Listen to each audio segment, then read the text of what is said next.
Working with components and groups in SKetchup is quite handy, and I'll just explain briefly the difference between a group and a component.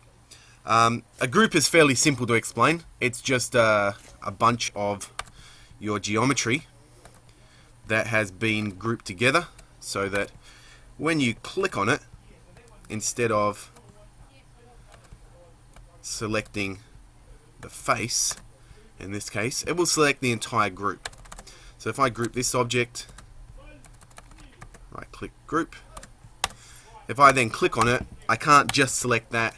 I can't accidentally make a modification to it.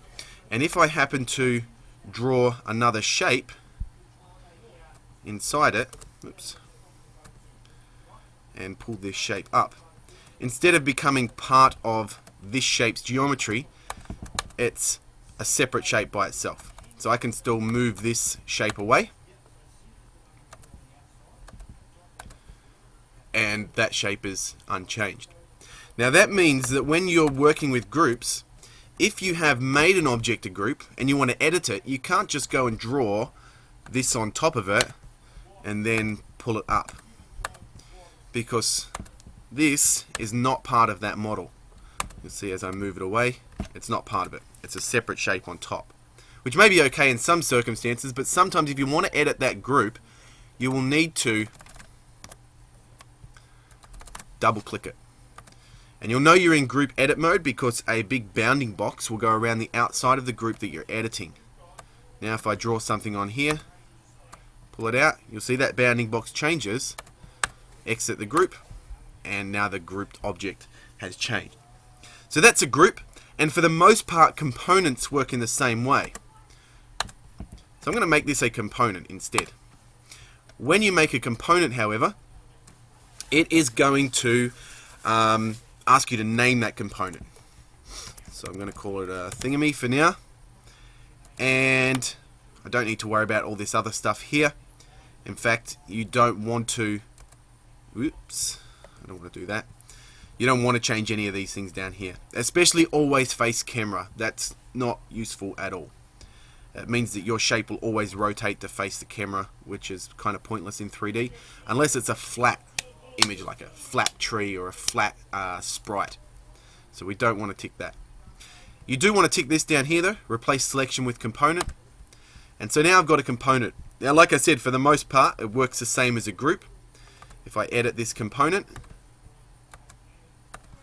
and then pull it up, it changes that there, and that component has been changed. But here's the thing with components.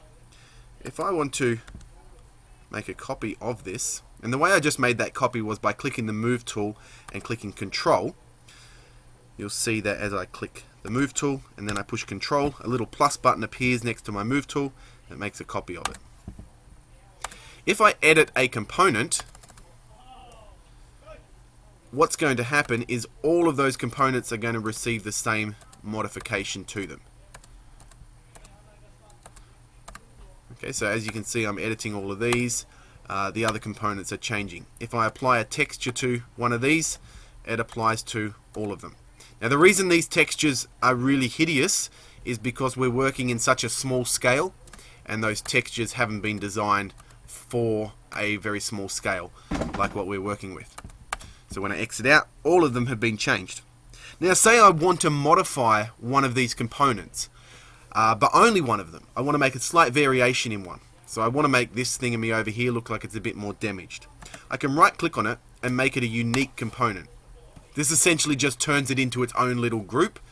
These still here are still part of that component group, but the other one over here is now not. It's its own individual entity. So I can make changes to that which will not affect the other objects there.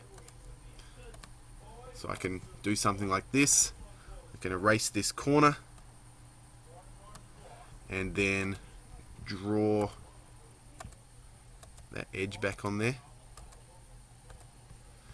I think it should have an edge on it now. It's just the light. Yeah, it does. Okay, so I can change that, make it look like it's got a bit of a chipped edge on it, and it's not changed the other components in that scene just by making that unique. So components are really, really handy, especially if you want to, you're making a fence or a whole lot of trees or something, and you want to have slight variations between them, so you can make one master copy and then make a few of them unique and change them a little bit around, which is really quite cool because you don't have to keep making the same one over and over again. Of course, you could just modify a group, copy a group out. So once you make an object, you group it together and then copy that out. The difference is if you then want to change that group object and have all of them change, well, you can't. You're going to have to change them all individually. But with this, if I decide, hey, my thingamy over here needs to be a little bit bigger this way, I can just do that, and all of the other instances of that component will also change.